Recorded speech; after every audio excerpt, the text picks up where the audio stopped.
Hello, everyone. This is Caitlin Phelps. I am here to talk to you today a little bit about our Battle of the Books competition that is coming up in just a little over a week away. So I wanted to film this video just to give you some general information in case you've never done Battle of the Books before, in case it's been a while, in case you don't remember from last year, all the things. This is meant to be a general overview of our book tournament, as well as what it would be like to volunteer in the classroom. This only works when we have volunteers to be a part of it. And so I know some people were a little apprehensive in terms of what that actually meant for volunteering. So I'm hopeful to kind of walk us through what the day is going to look like. And that gives us a little bit of time. If you have questions or things that are still unclear, we've got a little bit of time to work through that. This is the first year. Kitty Singleton and her group were so wonderful and gracious and kind of brought Battle of the Books on, and as her kids have aged and outgrown the program, we've got a new team coming up that is planning it. So as we are kind of feeling our way through this, our program has also grown tremendously, which is wonderful. But as all good problems are, growth is growth. So navigating more kids, more teams, we may end up reaching some snags. And so this is to help us kind of talk through it. Okay, so Battle of the Books is happening Thursday the 9th of February. We are anticipating our general time is going to be from about 1 to 4. As with all things best laid plans, that may be a little different, but that's a really good timeline in case you want to have that. So this year we have so many elementary school teams that we actually have broken them up into 2 seeds. We have a Team A bracket and we have a Team B bracket. And we'll talk a little bit about that later. That information has gone out in an email to you and of course our middle school teams. So you are aware. The reason that we wanted to let you guys know if you are team the seed A or B is as you are signing up to volunteer, some of you may want to see your kids, some that may cause a lot of stress. And so you may actually want to volunteer on the opposite seed. And that's okay too. But then that way you have the ability to see your kid. Unfortunately, you have been in the rooms at King's. They're just too small to allow both teams in there and as many parents as you want. So parents are invited to the opening ceremonies, which we'll talk about in just a minute. And then if you're volunteering, you'll get to see your kid. But just from a space perspective, that's that. All right, so let's talk a little bit about what the day of is going to look like. Okay, so here's a general timeline. And this should have come in the email with you. Again, best laid plans. We all know as parents, we can plan, up to our eyeballs, and then sometimes things do not go as planned. However, this is very close to the timeline that we had last year. So we're anticipating that it be a similar time. So our event time is to start at 1. That's when we'll start with the walk-in for all of the teams. So that's why we ask everyone to be there at 12:45. That way we can get checked in and lined up so that when they walk in, we're able to really start on time. If teams are late and we're not getting started on time, then this pushes this timeline back. We know asking for a 1 p.m. start on a home day can be a little tricky, and we know a lot of people often have events on Thursday evening, so we wanted to try and keep it in the afternoon as much as possible to make sure that we got it finished and over with so you can go enjoy family time or whatever other things you have. So a little bit about what that looks like. I tried to write all this out so you weren't just listening to me talk. But like I said, arrive at around 12:45. As of now, and according to the weather, I think it will work, but we're still over a week out, so who knows. But we're going to line them up in the order that they'll come in, and we'll call them in. So just anticipate that and dress accordingly. So if it's 20 degrees that day, we will obviously find a place to put them inside. But, I think we have like 120 students or something like that between all of the teams and middle school teams. And so it's just a lot of kids. So we'll anticipate it. But if it's 50-ish, degrees outside, just plan to bring a coat. So our opening ceremonies are planning to start right at 1. If you are just a parent coming, you are welcome to stay for our opening ceremonies. You can check your kid in with us at 12:45. We'll have a table outside or a person designating for checking them in. parents, you can just come straight into the gym to watch the opening ceremonies. If you are volunteering, you after you check your kiddo in at 12:45, you will go to the volunteer table. So when you come directly into the front doors at King's, if you go up the stairs right there on the right, you'll end up in the what I call the lobby of the middle school. Upstairs. And so we'll have a check-in table there with you'll have a folder with all the information that you need. We ask that you just take those quick couple minutes to just get the classroom set up and get yourself all prepared so you feel comfortable, and then obviously come down because you don't want to miss the opening ceremonies. That's important. So that's just a general, when you drop them off, where we're going. Okay, so our opening ceremony, what to expect about that. Each team is going to get a 30-second sound clip, song clip, sound, whatever. Please download this and email it to me. I've had a few people who have emailed me a YouTube video of a song, and unfortunately what we're going to do is we're going to download it to an iPad, and then we're going to just use that to play. We have to be able to put them in order, so it needs to be downloaded, not just a YouTube song. So just as an FYI, you can just go ahead and email it to me. We'll compile it. Here's my email address, and then we'll go from there. So if you have done Battle of the Books before, we have a giant blow-up tunnel, we have loudspeakers, we have LED lights, we just have so much fun. And so you enter to this 30-second song clip, and then you are going to sit by your tournament seat. So in elementary school, we have 2 different seeds. So those teams will be broken down into seed A or seed B. And then there, you guys will be given your individual schedules. So it will say, if we have 8 rounds, for example, it'll say for each of those rounds, which room you're in. So you'll know which room number to go to. From there, we will also review our instructions with you, okay? So volunteers will be released to their room, but we'll review the instructions with the kids in terms of how to answer questions, making sure they have a team captain, et cetera, which we'll talk about in just a minute. So this is where you come in. For us to have this work, we really need 3 people per room. And so keep in mind, we have a lot of rooms in elementary and a lot of rooms in middle. So the more you can help, the better. There will be one person who will be a reader. This person's job basically is just to read the round of questions to the group. And I'll go over specifically what that looks like. You'll have a scorekeeper, and it's their job to make sure to tally the scores of the questions correctly. Again, I'll go over that in a minute. And we'll have a runner. Okay, this is the person who, at the end of the round, they take the score sheets to the upstairs middle school workroom for us to tally so that we have final totals for all the teams throughout the event. This person is also good to be keeping charge of rounds. Sometimes when we have multiple rounds, it's hard to know, are we on round 2 or round 4 or whatever? So this person's also just double checking that we have the correct people in the room, correct 2 teams got in the right room, the rounds are the same, the correct round is the one that we're reading. I know there's been some questions in the past about bringing younger siblings, if you would like to volunteer, but you just, can if you have younger siblings.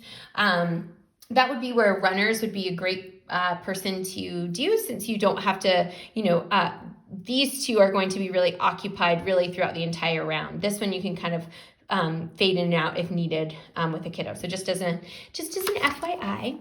So if you are volunteering or if you are coming in, I wanted to kind of talk a little bit about what that would look like for you. Okay. So the first thing, if you are in, I guess I'll talk about middle school first, because that one seems to be the least complicated, since there's not 2 seeds, it's just 1. If you come into middle school, this is generally what we would like the room set up to be. It doesn't have to be exactly like this, but it's just in general. First thing I recommend doing is to take a picture of the setup before moving the desks, because when Battle of the Books finishes at 4, we have to put all of this back together for our Tuesday, Friday classes. So if you take a picture of the room beforehand, it's really easy to be able to put it back where it goes, okay? So typically you have the board at the front of the room, you're gonna have the reader, you're gonna have the scorekeeper, can just be desks, teacher desks, or just regular desks or tables is fine. And then what you wanna do is kind of put 2 tables or so together so that you have a a place for each team to kind of sit and congregate. Your runner is going to kind of hang out by the door on the off chance there's something that is happening. They need to run scores or just in general questions. In the middle school rooms, this is what your score sheet will look like.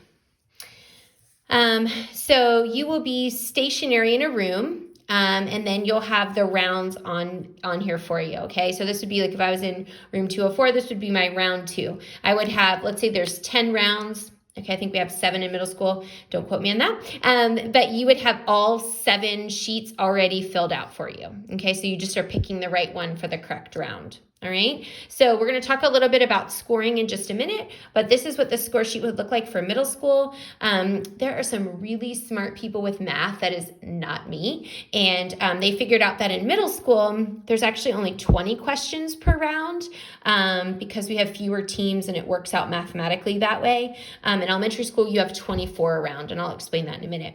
The rules are at the bottom. I'm going to go over the rules again, but on the off chance you get there the day of and you're like, oh my gosh, I can't remember. What do I do? Or this, I'm not sure. All of this is written down here. And that's also why you have the runner. So if there's a question or there's a concern, you can just send the runner out to get one of the people on the committee, and we can help kind of work through some of that. Okay? So let's talk about elementary school. This is what an elementary school classroom might look like. Same thing, take a picture of the furniture before moving, just so you are familiar with everything. This was an example, I teach 5th grade, so this is an example of what my room looks like. Again, the runner is going to hang out kind of by the door. Oftentimes, a lot of the elementary school rooms have these U-shaped kidney tables. That would typically be where the reader would stay. Maybe a scorekeeper can drag a desk over. And then you're going to want to kind of group some of the desks together to make, like a little pod for each of the groups to sit at. Okay? All right, so let's talk a little bit about middle school. Let's talk about scoring in elementary school, okay? So similar to middle school, you will have a folder that you'll get. Your folder will have your schedule. It will have all these round sheets. It will have the teams. It will have, who's working in each room. It'll also have your list of questions for each round. Okay, so I'm going to walk through just like a very sample scenario so you can kind of see how this will work. Okay, so you will be given, so I just picked 2 random teams. Okay, Rockin' Readers is actually a team, and I just made up one. Ms. Phelps is the best. Can you tell it's late and I'm getting a little delirious? Okay, so you're going to determine if it's A or B, the room number, and the round, okay? For each of these, each team is going to get a chance to be the first one to start a question, okay? So Rockin' Readers will be given 12 questions as their first choice. Mrs. Phelps is the best will be given 12 questions as their first choice. If for some reason Rockin' Readers missed a question, Mrs. Phelps is best can steal, so on and so forth. We'll talk about that in a minute, okay? Does that kind of make sense? All right, so let's talk through what that would look like, okay? Here I am, round 1. We go question 1. We did put some blank paper in the folders also, just so that you can kind of keep track of where you are, if that's really helpful for you visually, okay? So I wrote out just a sample question.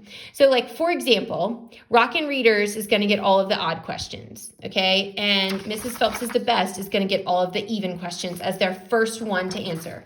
There are 24 questions, so it's the exact same number. It doesn't matter who gets odd or even, they get the same amount of questions to start with in terms of to be able to earn the points, okay? So here we go. If the question is, all the format is written like this. In what book does the main character disguise herself as a spy and sneak into Confederate camps? Okay, so if you've been in 5th grade, you should know the answer to that. Okay, so this question went to the Rockin' Readers, okay? Let's say the Rockin' Readers said, behind rebel lines, the author is Seymour Welt. Okay, so they got the title correct and the author. So if they get the title correct, it's going to be they get 5 points. If they get the author correct, they get 2 points. With me so far? Okay, so for the author, just as a point of note, and it's written down here at the bottom again in case you're not sure, for the author, they can say the first and last name, or they can just say the last name. Either one would be counted correct. So for this one, they could say Seymour Relt, or they could just say Relt. Either one would be accepted, but it does have to be correct pronunciation, right? They couldn't say Stuart Relt or Seymour Rehoyo, okay, because that would not be the correct pronunciation, okay? So they would get these 2 points, right? Okay, so then we're on question 2, right? And Mrs. Phelps is the best, gets the even questions, okay? So we get her, there's a question that is asked to her. This team, in which book does the Yelnats family blame their bad luck on a curse? Okay, so let's say this team says Holes by Lewis Stewart. Okay, so Lewis Satchar is the correct answer. So they would get 5 points for having the correct title, okay? But this team answers incorrectly, so it can bounce back to this team and they can steal, right? So let's say Rockin' Readers is like, ooh, it's Lewis Satchar, that's correct. Okay, they get the correct number of points for the author. Does that make sense? Okay, but now we're on the next question. It's question 3. Remember, Rockin' Readers gets all the odd questions, so it's still back to them. Doesn't mean that they get to double go turns. It just means they get first right for all the odds. They get first rights for all the evens. Does that make sense? Okay, so just in general, to kind of give you a just general guideline, first team is going to get 30 seconds and they have to answer. Okay, so they can either attempt to guess, they could say, I don't know. Okay, you can also give a 20-second warning. So when it gets to 20 seconds, you just say, hey, you got 10 seconds left. Okay. At that point, it can go to the second team, in which place they get 10 seconds to answer. Okay, so the reason that they only get 10 seconds to answer is this second team should really be taking the time while this first team is conferring to confer themselves, right? So each team should really confer among themselves that when whoever gets the first question, because then when it bounces to them, they have an immediate answer that they can give in 10 seconds, right? They may not have enough time to confer and come to a group consensus before that. Does that make sense? So you're gonna go all the way down, do all the rounds as you go, okay? So general guidelines. We do wanna make sure that this kind of moves quickly, right? This is how we keep excitement up.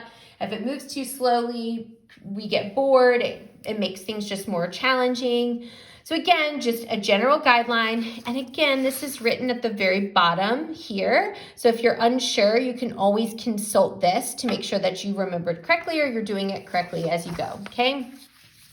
So 30 seconds, team 1 gets to determine the book, right? Again, team 2 should be being able to think about that. And then it's going to bounce back to team 2 if they don't know, and then we go to the next question. So this is like rapid pace as we move, just to make sure that we're all on the same page, okay? So within the room, a couple more just detailed things. In the room, each team is going to determine a captain, okay? So the captain is the one that gives the answers. So if you have, Bobby, who's the team captain, and he's the one that the group is still conferring. It's not up to Bobby to come up with all the answers, but the group is going to confer, and they're going to say, okay, we think it is, behind rebel lines. And so then Bobby will be the one to say it to the judge, to the scorekeeper and the reader. If Susie is like, oh, I think it's the book Big Dog, Little Dog, right? They have heard that answer, and so they have to count Big Dog, Little Dog, okay? So that's why we have a captain, and that's why it's just really important that you quietly confer to determine your answers, because if you're really excitedly talking, the other team might hear it, and then if they need to steal or something like that happens, you may have inadvertently given them the answer.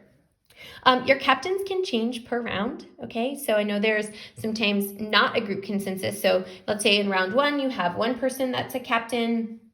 Round 2, you might have someone else that's the captain, but they have to stay the captain the whole round. Can't bounce back and forth just from a time perspective, okay? And then just make sure between the reader and the scorekeeper and the runner that the round, you're on the correct round, that the correct round that you're doing matches up with the correct round at the top. So I'm going to cover up the actual questions, but it'll say at the top round 1 for whichever one it is. Okay, and we'll highlight this on there for you, so it should be pretty simple to know which one is which, but just so you know, just to double check so that if we get into a snafu, we're good to go. Okay, end of the round, almost done. End of the round, you are going to add up the scores, right? So you are going to take this score sheet that you have, and you're going to add up the number of 5s, and you're going to put a total here, and you're going to add up the number of 2s, and you're going to put a total here, right? This should end in a 5 or a 0. This should be an even number. And then we will double check you in the end of the round, so don't panic if you are feeling not as strong in math, but just as in, that's what you're going to do. And then you're going to give it to the runner. The runner is going to take the scores to the upstairs middle school workroom, where we will tabulate the scores, okay? So at the end, the 2 teams that have the highest points overall, so out of all of the points over round 1, 2, 3, 4, 5, 6, 7, 8, those are the 2 that will end up in the final championship round, okay? So at the end of the last round, we've got a couple things going on. So we're going to send the kids downstairs. We have cake and some like water and refreshments. They'll get to just hang out. We are going to be going through and tabulating scores, double checking, making sure that we have the 2 clear final elementary that are going to go on stage for the final round, where they will get a chance to have everyone be their audience, be good, teammates and cheer them on. And then, the final 2 for middle school that should finish right after that. So we are really anticipating like a 4 p.m. end time based on our schedule. But again, if you wanted to come back earlier in the day or about 30 minutes before that to be able to catch the final round, then that would be a good thing. Okay, so just final last minute things. This video is already long enough, but final last minute things, just to make sure that you're prepared for the 9th. Make sure that you have a 30-second walk-up song. Make sure that you've emailed it to me. Determine whatever costumes you want. That may be no costumes. You may just be okay in just, uniforms. You may want to do something a little different that goes along with your name.